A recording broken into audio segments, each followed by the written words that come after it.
I don't think I need to talk about how hard it is for a female to start a business. Like, the stats are out there. If you want to check it out, you can check it out. But it is extremely hard. But you know what? It is doubly hard for a female who's an immigrant. So female immigrants and colored, like, I think that's triple hard. But yeah, some people don't let that stop them. Aashni is one of those people. Enjoy.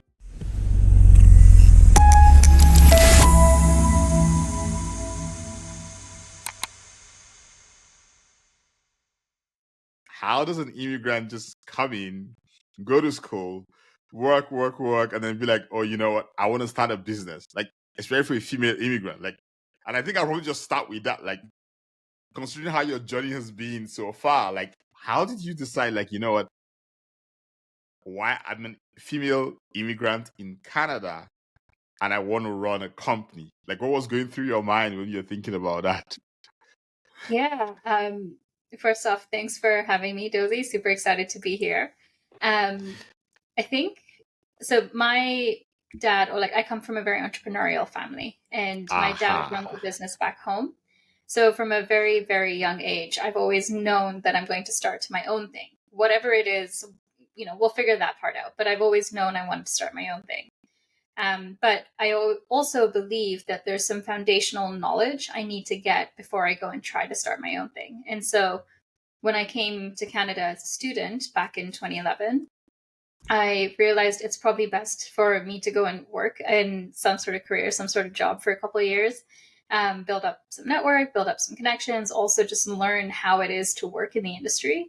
And then from there, I can then expand and see what other opportunities might be out there, whether it's going back home or staying here. And I'm super fortunate that so far has been working out really well for me. But I do want to comment on one thing, though. You mentioned, or you highlighted the fact that I'm a female immigrant here. And I don't think I ever realized that I was female in terms of I'm different to a man, or my opportunities are different, until I came here. And I'm not saying it didn't happen back home, but back home I was constantly pushed and encouraged to do whatever it is I wanted to do. And when I got here, I heard and saw and felt and experienced that that's not necessarily always the case. And I think what's really helped me, and hopefully will help other people, is to remind yourself that those numbers are statistics that are out there and they exist, but you don't have to be that statistic. You can be the other person. You can be the other percentage, and you can be the exception to the rule, because they are exceptions to the rule. And I think kind of ignoring that fact has let me just power through. Now, I want to emphasize, there's obviously some parts of being a woman or being a person of color, being an immigrant, that impact your ability to start or grow a business the same way that, someone who was born and grew up here in Canada might. But if anything, that just gives you more power, more strength, and more resilience to figure out how to get it done. And that's something that just by moving out here, you already have those skills and abilities. First of all, where's home? Sorry. No problem. Home for me is Kenya. I was actually there, and I just got back a couple days ago. Oh, cool. Oh gosh, that's interesting. Staying on that, do you have any stories? How did it hit you? Oh yeah, I'm female, I'm person of color. Are there any obvious stories, or was it just in the what I usually call the passive aggressive messages that are passed across to you that you're not exactly from here, you're not from around here, that sort of thing? Yeah. So while I was a student, and I was a student doing computer science at the University of Toronto, absolutely loved my time there. I got very involved with the student union, the computer science student union, and I ended up becoming the president one of the years. One of the professors pulled me, and I know them pretty well, I've worked with them over the years.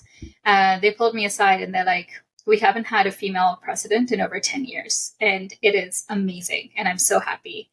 And they also commented that female attendance in the computer science program was at its lowest and had started increasing again as well. Not saying I had anything in particular to do with that, but they could see the impacts that having me and having some of the other women, because when the year I was president, our vice president and our treasurer were all women. We were an all-woman team, which is very rare. Yeah. But seeing that happen was having positive impacts when students would come and explore the school. I also know some women who joined as first year or second year students later on, who chose the university because they met me at an event. And that is huge. Like, that means a lot to me, because they could really pick any school. If you get into UofT, you often get into most of the other schools as well. Yeah. And it's a big deal for you to pick one over the other. And for them to choose it because of what I've shared in my experiences, it means a lot. It means that I'm hopefully sharing positive experiences about my, and truthful experiences about what I've gone through and the support I've had. But going back to your core question, I remember applying for a job and getting an interview, or like getting an email reply to schedule an interview, and just sort of having this almost jarring moment where the person who replied referred to me as he throughout the emails multiple times. And that was weird for many reasons. And it also puts me into this sort of situation of like, are you calling me he because you assume a computer science student is a man? Or are you calling me a he because even though you have my name, you don't know that my name is a generally female sounding and known to be a female name in most cultures and communities? And it just sort of went into a weird spot about that. And I remember soon after getting that email, like I think it was like 4 hours later, I was in a talk that was being given, like someone was coming in doing a workshop. And in that workshop, they were asking, or we had an opportunity to ask questions on, tips on how to get jobs and things like that. And so I actually put my hand up and I said, hey, I was just referred to as he in a bunch of emails. I don't really know how to respond or correct that because it's the first time it's happened to me. And do you have any advice on that? And the person who was the speaker was a white male who was born and grew up in Toronto and didn't have any sort of useful advice other than, oh, it's just a mistake. You can ignore that. It's like, but I can't really, because if I show up for the interview, I'm different to who they expect. And then there's a whole sort of, you now need to build up that proof, and you now need to build up that, like, this is actually me. You have been emailing me. I'm not an imposter. So I think that was one of my first jarring moments of like, oh, this is a thing I need to deal with. Yeah. I want to explore that more, but I don't want to because I've got so many other instances, situations, like, and I know everybody has, like, if you're a person of color, if you're a woman, if you're anything that falls into the person of minority group, you've definitely experienced it, whether it's subtle, whether you choose to ignore it or not. Like, I'm really, really fortunate that from a very early stage of my time here in Toronto, I've just been fortunate to be surrounded by people that are extremely supportive. And it's a mix of people that are local and born and grew up here in Toronto, as well as other folks who are also international students. And that gave me a lot of the early confidence that I needed to ignore all of the other stuff and just focus on what I wanted to do and what I wanted to achieve. And it's scary and intimidating when you move to a new country because you don't know anyone else. But when you start building that strong foundation for yourself, which I think is the most important thing you can do, that's when you're able to get the support you need from your peers and provide that support back to everyone as well. Just since we're talking about the challenges of moving and just that, Mm-hmm. like just that starting afresh, like how did the first night, day, week feel in Toronto? So very fortunate, very lucky. Moving out here was not my first time to Toronto. I've actually been visited a few times before. And my mom's sister and her family I actually have quite a lot of family across the country. Oh, But very specifically, my mom's sister and her partner and their children is someone I'm very close to, and they helped me get set up in university. Like literally drove me to Bed Bath and Beyond and all the other stores to get the supplies I needed, dropped me off on my first day. But even prior to that, I had visited Toronto a couple times, both staying with them and then other friends and family as well. So definitely a very positive initial experience. My first night at campus is maybe more relevant. So my first 2 years I stayed on campus, and then my third year onwards I actually moved out to the apartment I'm in right now. And I remember my first night on campus, I was in a dorm with a bunch of, it was an all female dorm, and there was about I think there were 4 other women, and we just all got on really well. Sorry, there were 4 women within the group of like 20 or 30, and we all just got on really well. We were hanging out that night. There was also 2 friends from my high school, both guys, who were also at the same university as us. And so after the dorm stuff, the 6, 7 of us all went out and explored the city together and hung out together, and it made it feel a lot more comfortable and a lot less scary. But some things I do want to call out there is I speak very good English. I was brought up speaking English, and I know that's not something a lot of immigrants are brought up doing. Like you speak the natural language of your home country. Yeah. For me, I'm very fortunate. English is one of our languages in Kenya, where there's a lot of people who don't, or who do speak English but with a very heavy accent. And I was fortunate that was like, that language barrier was never an issue for me.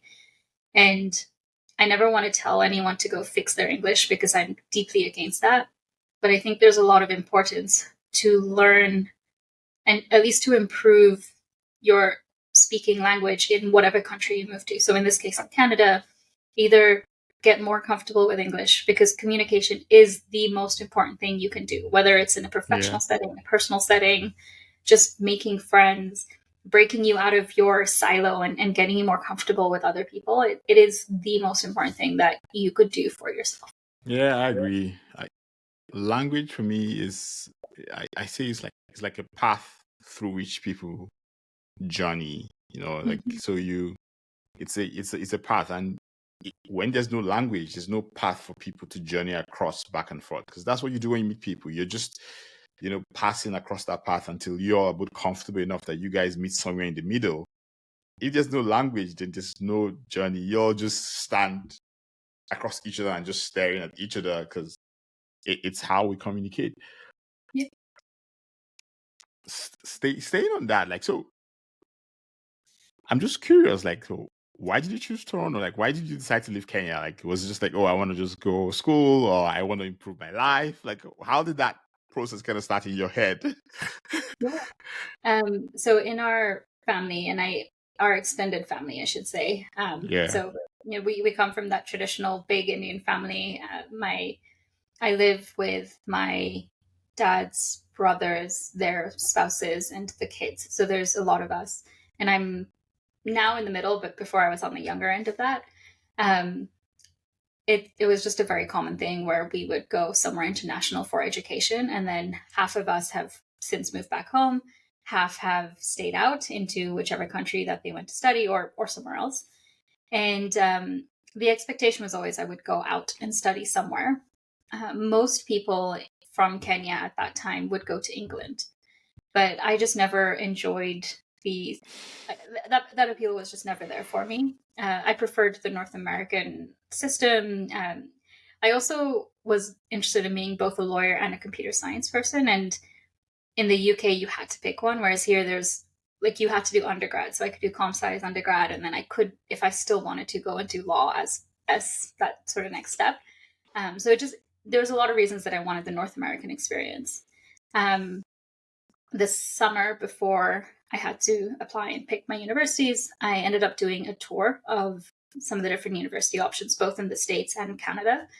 And there was just always something that felt more comfortable and more homey to me when I thought about the US versus Canada. A big part of that is that aunt and her family that I mentioned. Like I've always been very, very close with them. I'm still extremely close to them today. And knowing that they were here when I was so far away from my family in Kenya made a huge difference for me. So I think that was like a very big contributor. And then I really just liked the program. I liked that UofT was fully embedded into the city, so I was getting that city life experience. One of the summers before when I was still in high school, I'd actually done a high school program at Columbia University, which is in New York. But that experience of living in a dorm, living in a city, living in like the heart of a very busy, bustling city is something that really attracted me to wanting that option or that lifestyle. I had choices, fortunately. I also got into Waterloo, and if you know anything about computer science and the university options, it's UofT and Waterloo are two of the best options in the country. But when I looked at it, I was looking at my holistic experience, not just my school. And I did not want to go to Waterloo, Kitchener-Waterloo area for school. I wanted to stay in that big city hub. And so that's how I ended up picking UofT over any of the other options, because I got into a couple of others as well. Jokes on me, I did end up moving to Kitchener later in my life for a different job. And then subsequently left because it was exactly what I expected, and not like, I mean, the place is fine, it's great, but it's not for me. Like I need a bigger city to live in. But yeah, that's sort of how I ended up picking Toronto. There's actually very relevant to the context of this podcast. I think one of the big reasons I picked Toronto as a city over a lot of the other schools I looked at is the immigrant friendliness. And I specifically remember going to, it wasn't UCLA, it was one of the UCs, it might have been San Diego or one of the other ones, and doing one of those school tours and just very jarringly noticing that the majority of the people on that campus were a specific race and a specific religious group as well, where they actually had mass and things like that. And no shame to any of that. Like that, if that works for you, it's great. But I'm not a religious person that way. And I wondered how I would fit into a group of people that are already like that, or that are choosing a school that has that as an option. Whereas with UofT, there's just or not even UofT, but like Toronto as a city, it's just such a beautiful cultural mix of people from everywhere. Like my core group of friends when I was in my first year of university, it was me, another person from Kenya. Like we were both friends from high school. He was actually a white Canadian who was in Kenya. And then we had an Eritrean, we had a person from India, we had a person from Singapore, we had a person from a couple of other, like it was just such a beautiful mix of local and, external or people. And I think more than anything, that's something that I personally crave is that mix, is that understanding of there is so much more out there in the world and we can learn from each other.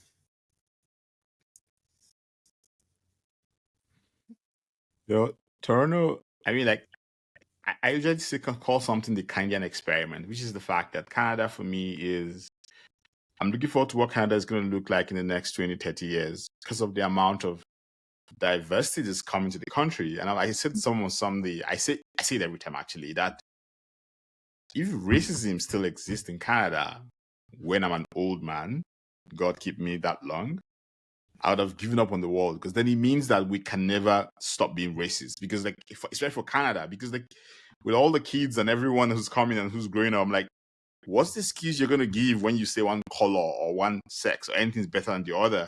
If you've all grown up together and you've all lived together till, when you all are adults. But this is not going to be, let's not talk about that. I did get the sense from what you say is that you all have a big family, very close, very similar to what we have back in Nigeria, where like massive communities and stuff. And so, and I know you had your aunt here, which is pretty helpful. But like, when was the first time that it hit you that you weren't home? Ooh. You know what? The moment that comes to mind actually is not when I moved here for university, just because I started off surrounded by people. But actually when I moved to Vancouver after university for my first job. And that was, so this is my first job after university because I had internships before. And I just remember, I think I'd moved there October 10th, and October 31st that year was Diwali, which is a very big, like it's the Indian New Year, one of the Indian groups' New Year's.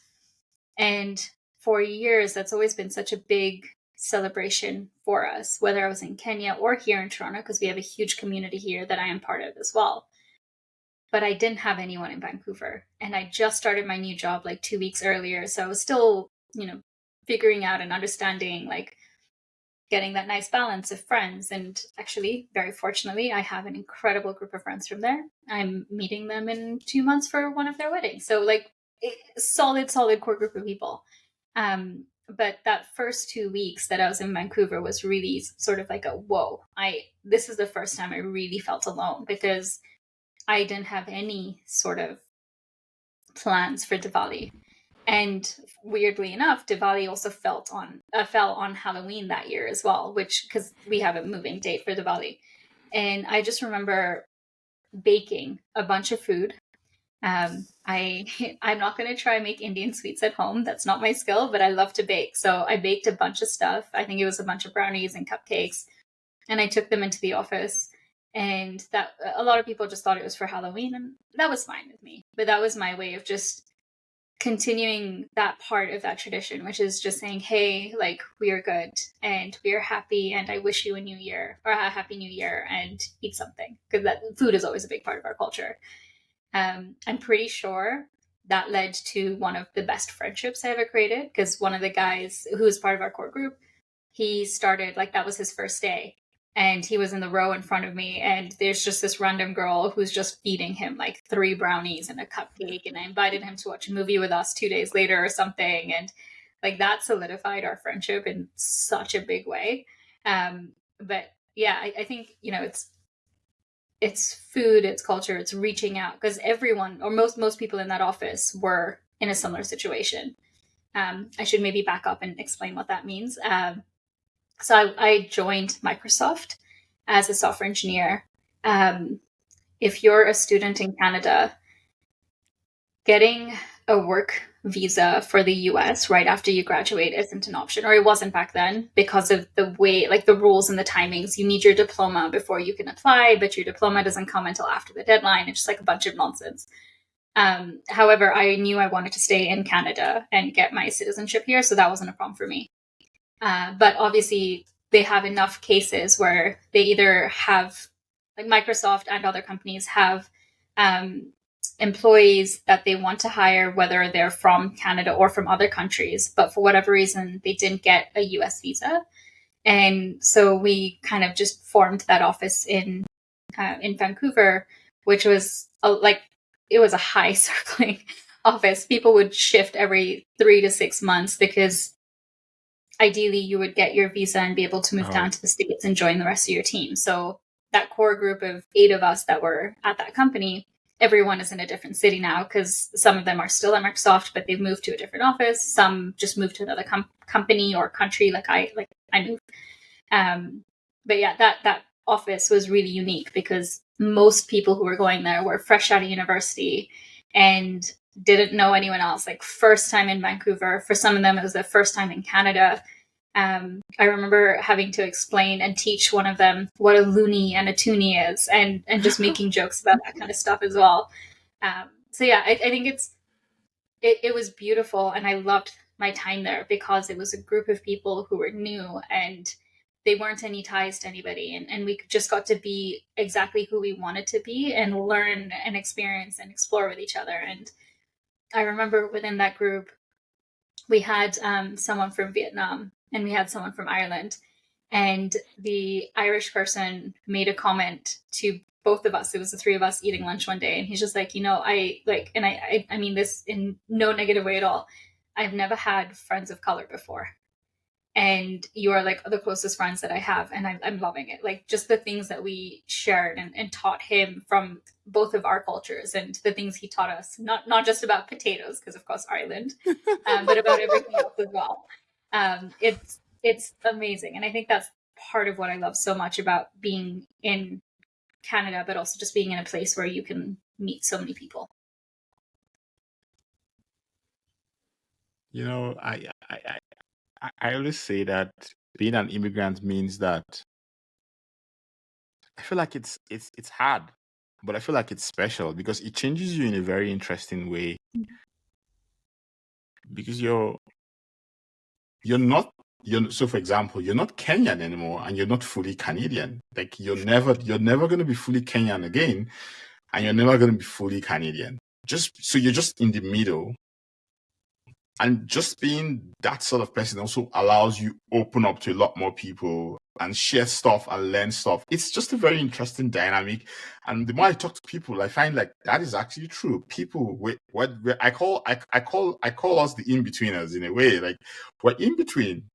Again, I should say this by asking that question. I think that you're the luckiest person on earth. Like, because I feel like you've just had this community around you all the time of people who either understand you or either just are in the same boat with you, and you all are just kind of just growing together and just doing stuff together.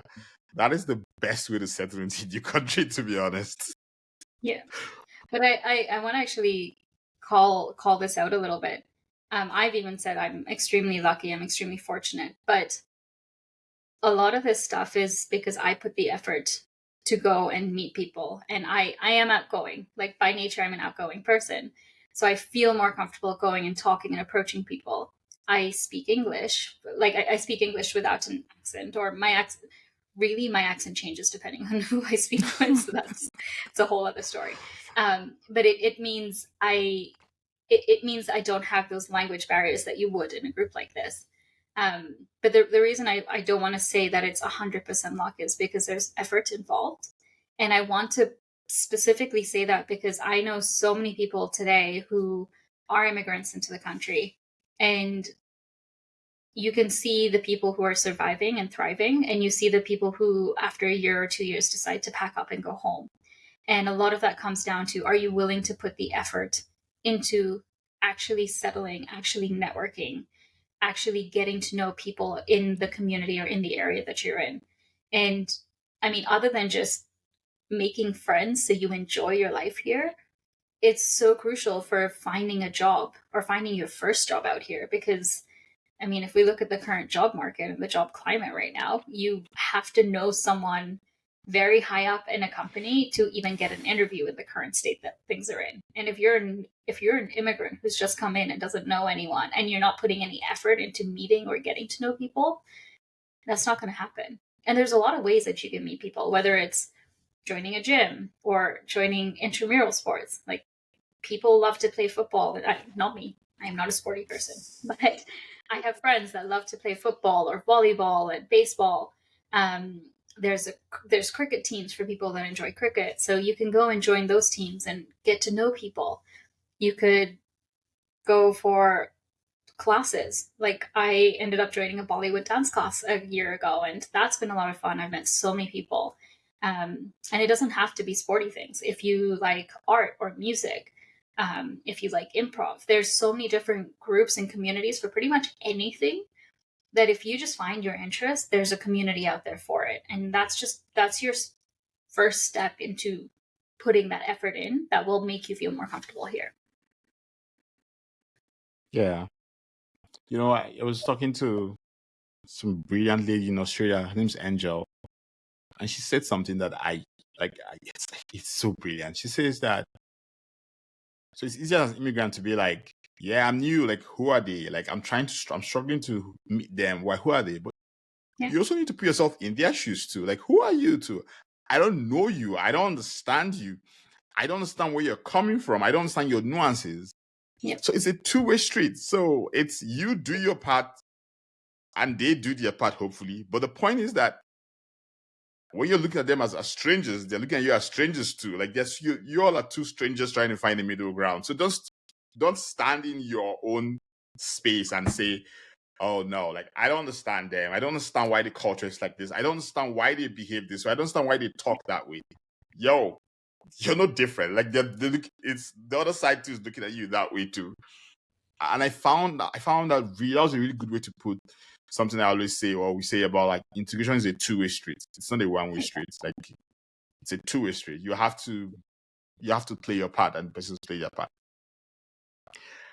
I want to now go back to where we started with running the business. You talked about your dad. And I think the first question I'm just going to ask about that is, like, are there any influences from your dad that still show up in how you run your business? Because when I think about your career, you've actually naturalized pretty well in Canada before you started your business. So just wondering whether you shed all that, the Kenyan Indian influence, or your dad's influence still kind of shows up in who you are today and how you run your business today. Yeah.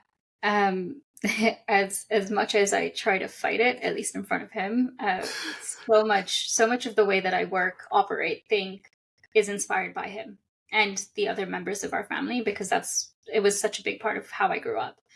I think one of the most interesting things about how I choose to run my business is I'm not following your traditional startup path of trying to get a bunch of fundraising and doing that whole like jumping on that investor wheel, because it's not something that my parents have ever done when they've built or started their own businesses. And it's something that I don't personally really like the sound of. Like it's just, it puts you in a situation and a high level of stress that I don't think needs to be associated with at least the type of business I'm running today. There's definitely some that should like work best in that model. Yeah. I don't need to do mine that way. And it took me a while to realize where that feeling was coming from. And it's because with the businesses we run back home, we try to make it self-sustaining. We have loans, sure, from the banks, but we've never had outside investors to my knowledge. And we will partner with people. Some of these businesses are like, our family runs it, but we've partnered with another family. And so it's like mutually, 50-50, and everyone's got their different strengths and skill sets. But I think the areas that really influence me today, like outside of wanting to start and start a business after working in Canada for the last few years, is how I try to build relationships with people, both as just building relationships for whatever in the future, but also customers, also my employees, my team. My company is very, very relevant in the sort of how do you reward the people that are working for you, and how do you treat the people you're working that are working with you. And a lot of that is based on my experiences working here, but it's also the way that I've seen both my dad and other members of our family operate and interact with people in Kenya.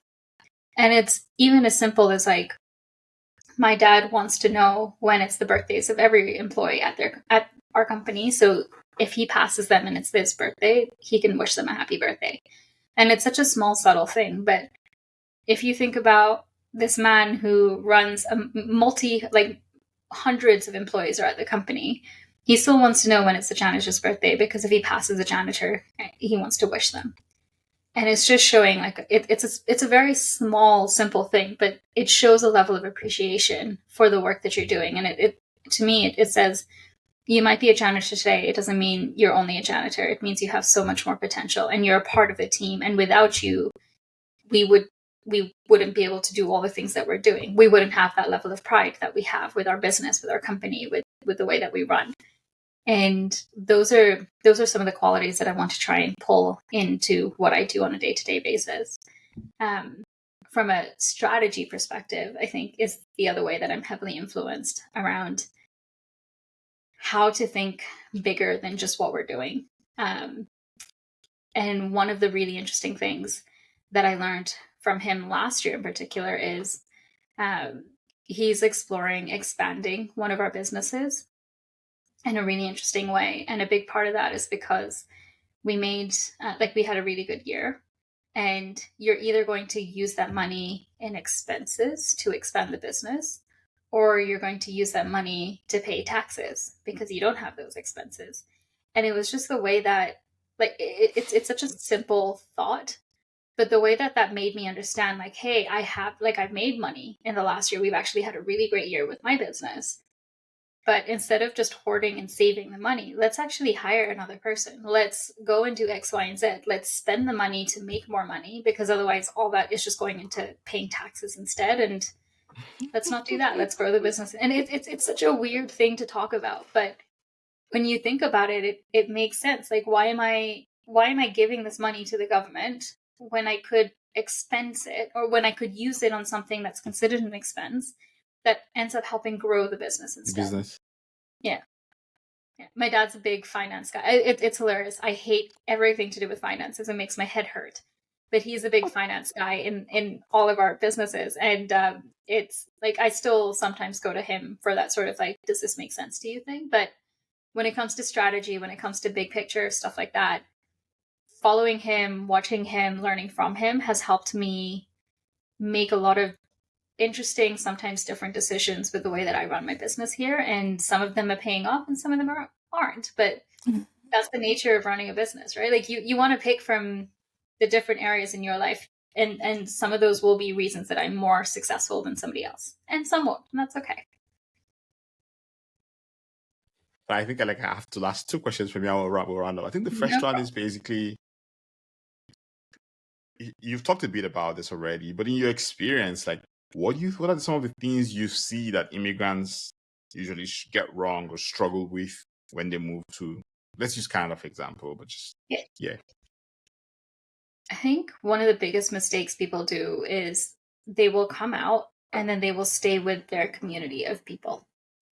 So I'm Kenyan, but I'm visually Indian. I'm a very mixed set of cultures.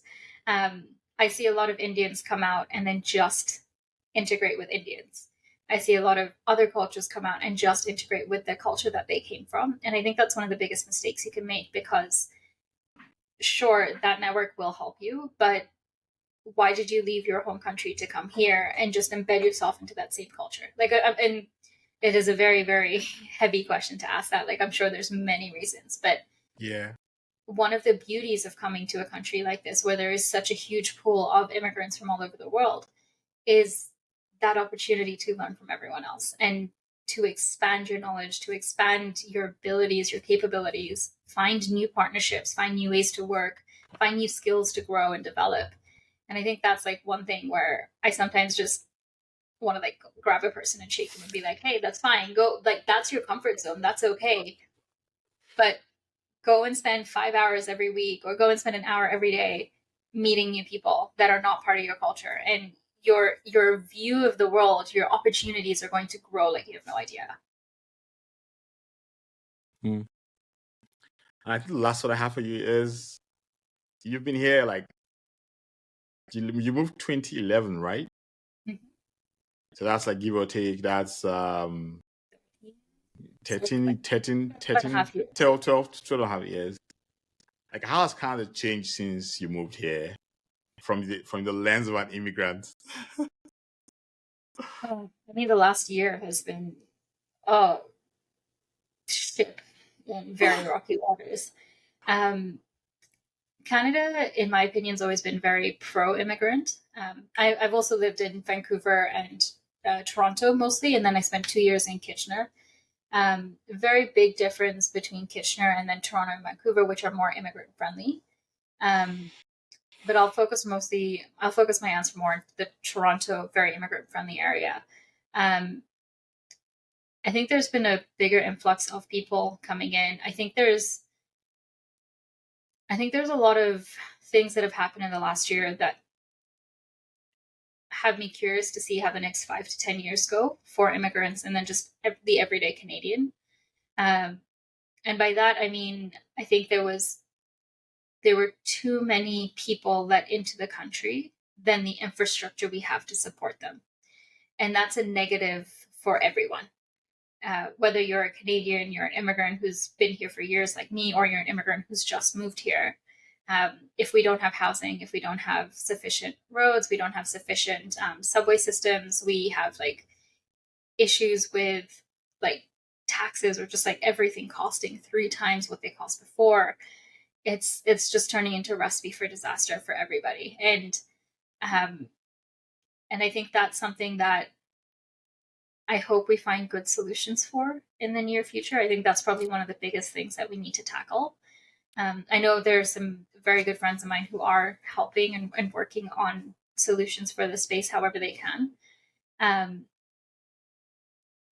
that being said, I think in the whole, I think Canada's finding more ways to support the immigrants that are here. And as an entrepreneur, I've seen so many different programs that are designed specifically for immigrants that are here or have just moved here, or even to bring you here as a visa program.